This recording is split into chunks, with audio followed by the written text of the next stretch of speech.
Today, the latest weapons, coupled with the fighting skill of the American soldier, stand ready, on the alert all over the world to defend this country, you, the American people, against aggression. This is The Big Picture, an official television report to the nation from the United States Army. Now, to show you part of the big picture, here is Sergeant Stuart Queen. Ignorance breeds fear.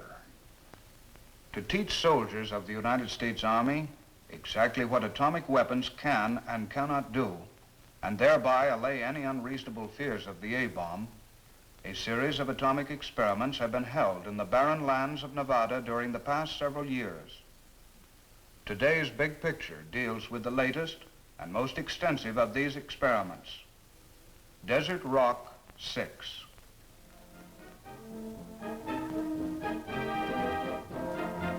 In the spring of 1945, victory in Europe terminated a slow, painful war in the old world.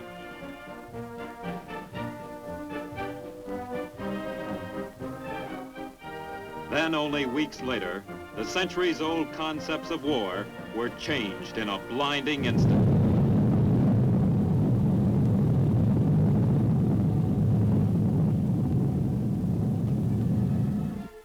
Here at Hiroshima was felt the awful impact of man's new, mightiest weapon, the A-bomb. Accompanying the blast were searing heat and atomic radiation, a word in effect new to most of the world's population. In the ensuing years, both the lethal power of the atom and the means of delivering it were improved.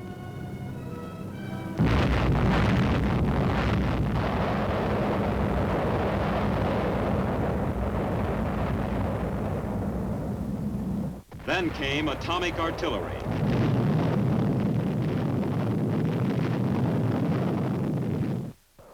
Research and development in several areas promise more powerful warheads, longer-reaching weapons, and simultaneously reduce the defender's chance against them. Today, no one has a greater interest or a greater stake in the development and the use of atomic firepower than the American soldier. Would the ground soldier become obsolete? Was a question asked immediately by civilian and military alike. To answer the question and to explore its ramifications, the U.S. Army set up an atomic experiment station at Camp Desert Rock, Nevada. By winter of 1954-55, 31 different atomic devices had been tested.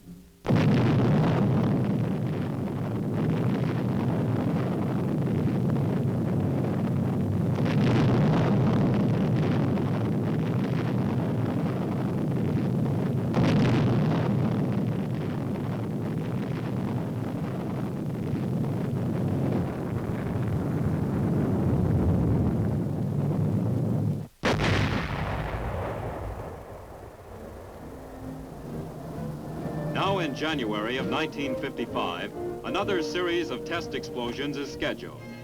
Instructors are prepared to answer the questions uppermost in the minds of every participant.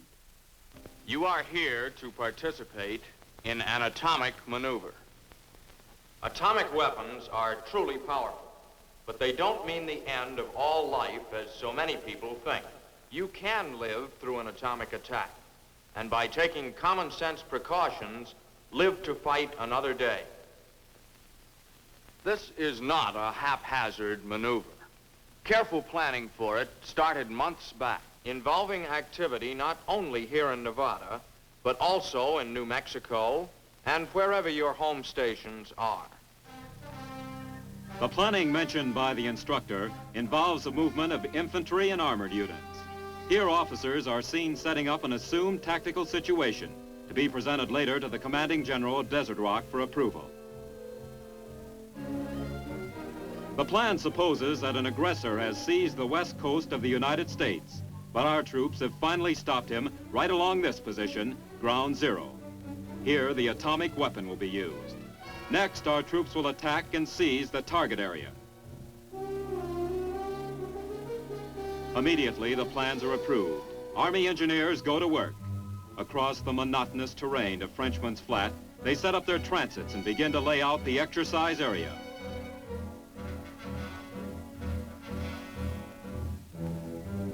A few miles away lies a sandy parcel of land called Ground Zero. No longer an anonymous, desolate stretch of land, Ground Zero is level, then topped with a series of concentric asphalt circles, forming an enormous target. Nearby, Signal Corps men lay communication lines to receive and transmit telephone and teletype messages. At the same time, the enormous task of excavating entrenchments for participating soldiers is underway. A mechanical ditch digger does the initial digging, gouging out trenches and foxholes. Next, the men who will occupy the positions during the blast finish the entrenchments by adding sandbag reinforcement. Don't worry, men. I tried on those foxholes for size myself, many times. They'll be big enough and safe enough to hold 2 infantry soldiers. Let's take a look at a typical atomic explosion. See what happens, and find out what there is to be afraid of and what we don't have to fear. First of all, what's our first inkling that an atomic bomb has gone off? That's a tremendous flash of bluish-white light, many times brighter than the sun, and a lot closer to you. Whether the bomb went off 5 or 55 miles away, you'll know that it has gone off by this light, and that you should take immediate action to protect yourself. As soon as that glare fades, you'll see a ball of fire at the point where the explosion occurred. This fireball turns from white to orange, then to a bright red.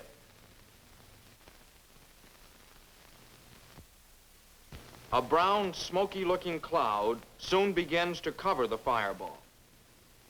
This brown cloud rises very rapidly, and a stem of dust shoots up from the ground to meet it. This mushroom stem is made up of pulverized pieces of the ground below, the target. When the head of the cloud reaches very cold air, actual ice crystals form an ice cap over the cloud. The cloud itself is still hot and churning. So the ice flows down over the sides, mixing in through the cloud, eventually turning it pure white in color. This white mushroom, zooming up to 40 or 50,000 feet, may be several miles in diameter and be seen from many miles away. Eventually, the cloud drifts off, and you can't tell it from the other clouds in the sky. Watched from a safe distance, this explosion is one of the most beautiful sights ever seen by man. You're probably saying, so it's beautiful. What makes it so dangerous?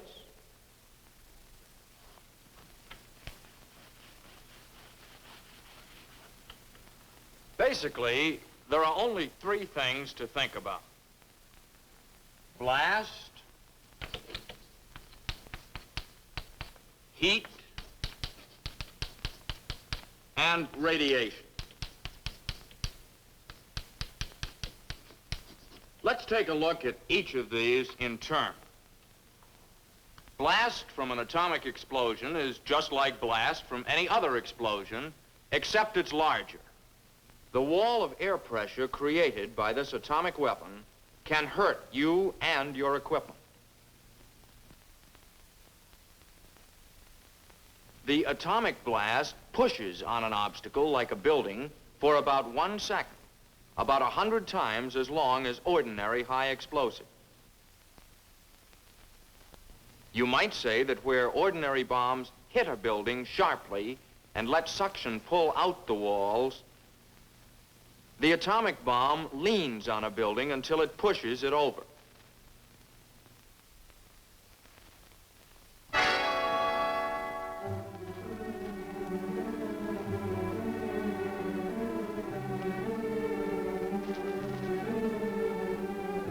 The big worry about blast is being in the way of something that's been caught up in it and thrown at you at hundreds of miles per hour. Or it may pick you up and throw you at a building at the same speed.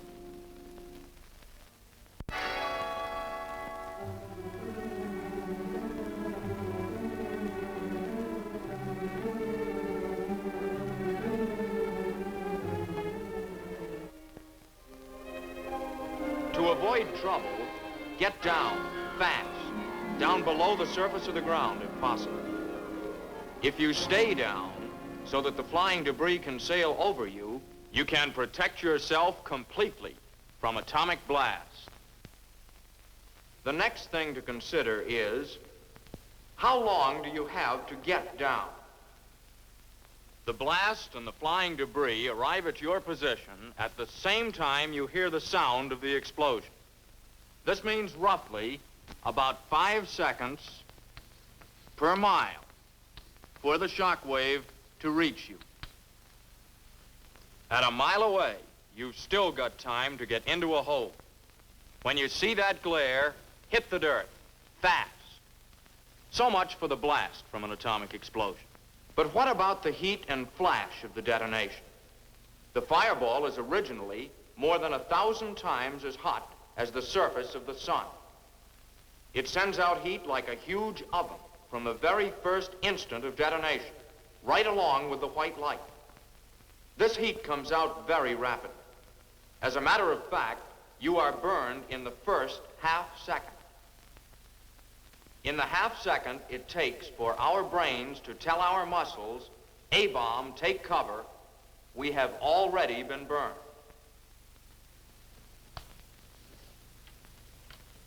But at 1 mile, which is pretty close to one of these gadgets, ordinary clothing will protect you. Keep your sleeves rolled down and wear a hat. Of course, if you're in the shaded portion of a foxhole at the time of detonation, you are perfectly safe from the heat of the bomb. Anything that casts a shadow will protect you. Now, how far away can you be burned? Generally, within 3 miles or so of ground zero. But the weather has a lot to do with burning. Cloudy, rainy, snowy, foggy days will give you greater protection from the heat, and so will a smoke screen. You've heard a lot about blindness from an atomic explosion. I'm sure that all of you have looked at the sun sometime during your lives. When you did, you got spots in front of your eyes. The blindness from the white light of an atomic explosion is a somewhat magnified version of these spots. These spots will go away, and so will normal flash blindness from an atomic explosion. And for you doubting Thomases who are recalling that we told you not to look at that white light, well, the 3 or 4 minutes of sight that you'd lose would prevent you from seeing that magnificent sight immediately afterwards.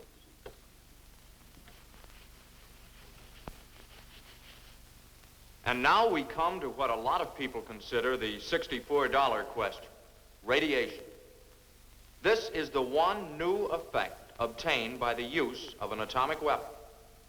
Truthfully, it's the least important of the 3 effects, as far as the soldier on the ground is concerned. Still, radiation affects the body much as an X-ray does. If enough is received, it can be fatal. From an airburst, however, this fatal dose of radiation can be gotten only fairly close to ground zero, with distances practically never exceeding 1 mile. Since buildings are destroyed by blast out to a couple of miles, and burning occurs maybe 3 miles away, you can see the radius of fatal radiation is much less. Radiation from the bomb comes in 4 forms. First, the alpha particle, or nucleus of the helium gas atom. Then the beta particle, or high-speed electron. Next, the gamma ray, or energetic X-ray. And finally, the neutron. Only the last 2, the gamma ray and the neutron, travel far enough to be considered in their effect on the human body. These radiations can be stopped by thick substances. Steel, concrete, and ordinary dirt offer good protection. As a matter of fact, 1 inch of steel, 4 inches of concrete, or 5 inches of dirt will cut out nearly half the radiation you would otherwise receive. Half of this airburst radiation occurs during the first second, the remaining half during the next 89 seconds. So the radiation hazard on the ground is over 90 seconds after the bomb goes off in the air. If you are above ground and get under at the end of 1 second, you can miss half the radiation completely. So, your best available protection from radiation is doing what you do to avoid debris hurtling toward you. You can't feel it, smell it, or taste it. Film badges and dosimeters issued to you enable the radiological safety monitor in your unit to read the amount of your exposure. Early the following day, the troops passed through the checkpoint to begin a 30-mile orientation drive. Their destination, Ground Zero. On the way, they passed the control center, a building of many vital functions. During the critical minutes before and after the atomic explosion, the control center communicates with Army personnel in the forward area. By remote control, the center operates hundreds of scientific instruments positioned near Ground Zero. Many of the instruments are protected and cared for in shelters. Others are placed out in the open above ground. The presence of so many protective and measuring devices is reassuring to the man who will shortly be stationed within the range of the explosion. While at Ground Zero, equipment is inspected in the display area so that comparisons may be made after the detonation.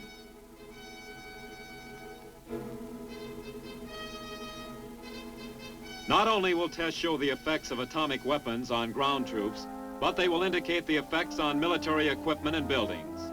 Test equipment is set up at various intervals from Ground Zero, from 2 miles to 1/4 of a mile. Test equipment is placed above ground unsheltered, above ground sheltered, and in dug-in positions. A model city is erected that will test the degree of destruction on homes and the effect on their occupants, here represented by mannequins. Food is also to be tested. Meanwhile, advancing from the south are the tanks comprising Task Force Razor, 55 M48, supported by more than 200 other vehicles. For 3 days, the men and machines have been traveling through the wastelands of the Mojave and the Death Valley deserts. Once it reaches the detonation area, Task Force Razor will pause briefly for the explosion, then move forward to encounter and subdue a ghost battalion entrenched in the target area.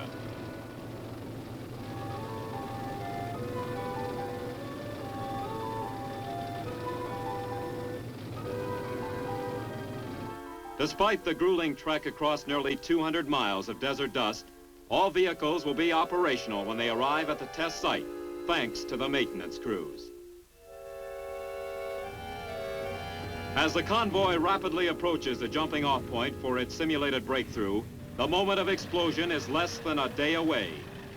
Despite the achievements of the desert crossing, the real significance of Task Force Razor will not be known until it passes Ground Zero after the blast.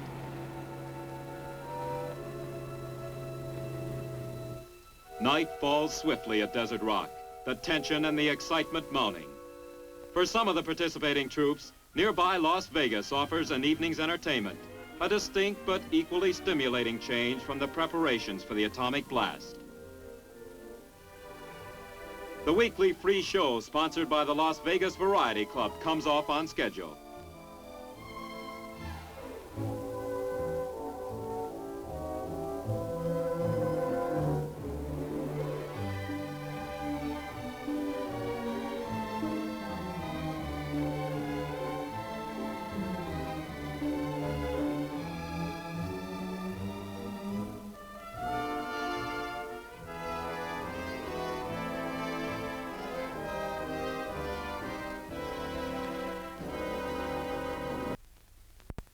Before dawn, troops prepare to enter their protected positions.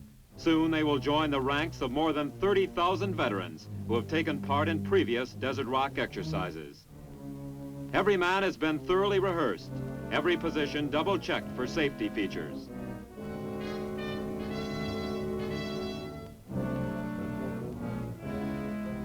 In the time that remains before the detonation, the troops receive final instructions from their briefing officer. He first locates Ground Zero, which lies just over the small hill, about 5 miles beyond the dry lake bed. He then outlines again the schedule of events up to H-hour. 10 minutes before, all troops take cover. 2 minutes before, a siren will blow. Every soldier must then place his equipment under cover and squat down, leaning against the forward wall of his foxhole.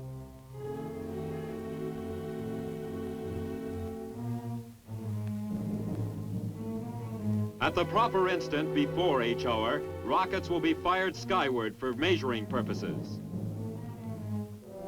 Elements of Task Force Razor stand in readiness. Sugar, minus 30. I would be transmitting to you by telephone. Turn off all engines, all radios. Face all turrets to the rear. Shut all hatches. I say again, turn off all engines. Shut off all radios. Face all turrets to the rear. Close all hatches.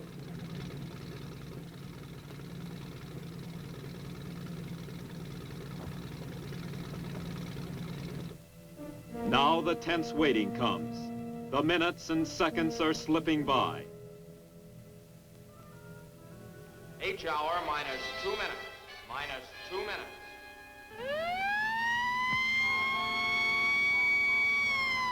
All personnel kneel down in the trenches. Lean against the forward wall and stay down.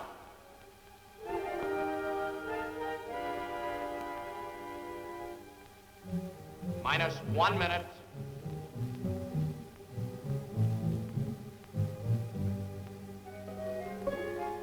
Thirty seconds.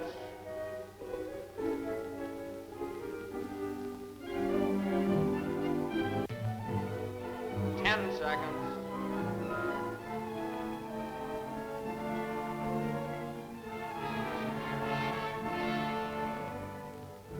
5, 4, 3, 2, 1.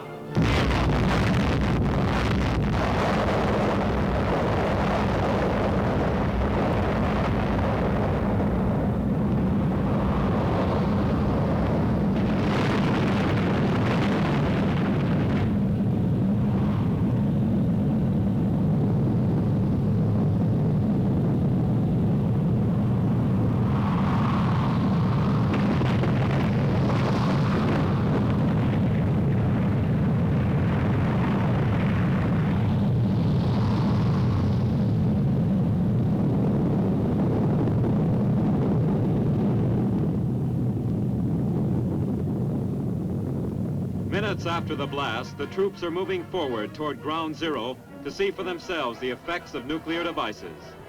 This first-hand experience is one which will be embedded in the memory of every man. Simultaneously, the tankmen of Task Force Razor are grinding toward Ground Zero and beyond, fighting their way through traps and blocks built and manned by the Ghost Battalion.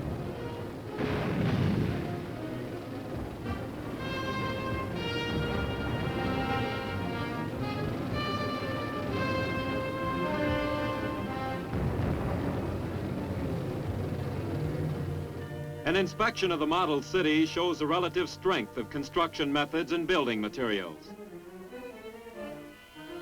Vehicles, weapons, and equipment are inspected for damage. They represent an enemy's arms, but they could be our own. Some damaged beyond repair, others still usable.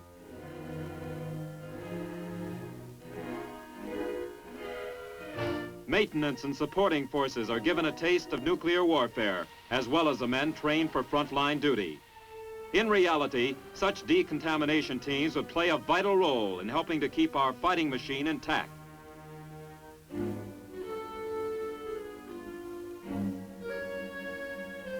Ground Zero has been reached, explored, and left behind. One of the 13 successful desert rock experiments in this series is history.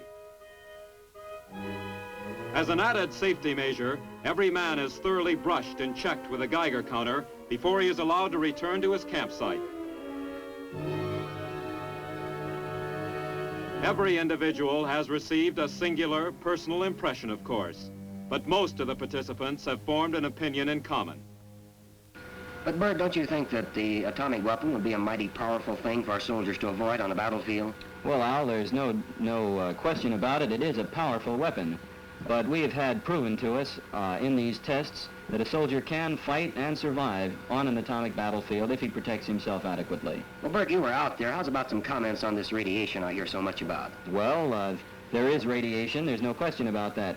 But, well, for example, the other day I was out there at 2,500 yards from ground zero, and I received 1 milliroentgen of radiation during that time. And it takes approximately 450 Roentgens to place one in the critical category. So, as you can see, I'm still here. To the question, what about the ground soldier in the atomic age, desert rock experiments give a clear answer. The atom has revolutionized the mechanics of warfare, but the basic element, the fighting man, remains unchanged. No one is more aware of this than the men of the United States Army.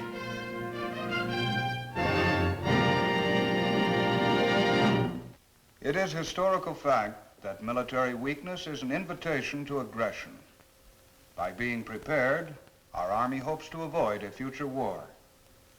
But should war come, it may also become historical fact that the war was won in advance, thanks to the experiments and maneuvers held at Camp Desert Rock. Now, this is Sergeant Stuart Queen, inviting you to be with us again next week for another look at your Army in action in the big picture. The Big Picture is a weekly television report to the nation on the activities of the Army at home and overseas. Produced by the Signal Corps Pictorial Center. Presented by the United States Army in cooperation with this station. You too can be an important part of the Big Picture. You can proudly serve with the best equipped, the best trained, the best fighting team in the world today, the United States Army.